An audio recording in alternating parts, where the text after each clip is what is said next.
One of the things I frequently ask folks, what do they want? And the answer, whether I'm talking to a group of leaders or teams or even in family situations or church or neighborhood situations, when I ask people what do they want from that other person, the answer is consistently around the topic of honesty. I want them to be honest with me. And so people say that, even managers, I want the honest truth, give me the truth. And what they're saying is they want somebody to tell them what's inside, right, the truth. I want you to tell me when you don't agree with me. I want you to tell me when you have a different idea. I want you to tell me when you've made a mistake. And so I get that, right? We want people to be honest, and sometimes that's very elusive. And the key to understanding that whole concept of getting that honesty is, number one, what do we do to create the opportunity for somebody to feel like they could be honest? And number two, what do we do to continue that honesty? And it reminds me of this little thing that I do with my grandkids. So I think I probably started it when I would go out and take hikes with family. I would pick up little rocks and put it in my pocket and go back. And I've got this little rock pile back at the house, and I've got all these rocks from all over the place. And when I started getting grandkids, I started taking them on this little adventure, right?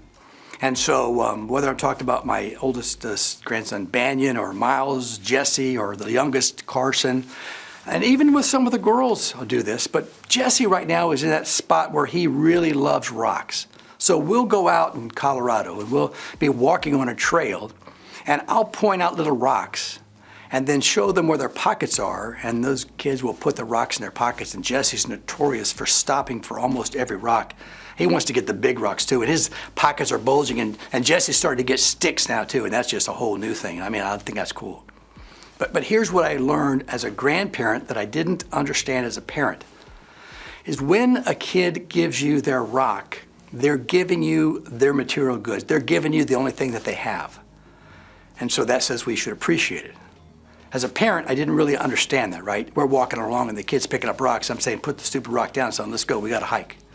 Now I understand. Now, pick the rock up, save the rock.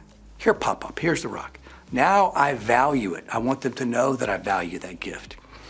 Honesty is the same way. When somebody is honest with you, they're giving you their gift. They're giving you all they've got.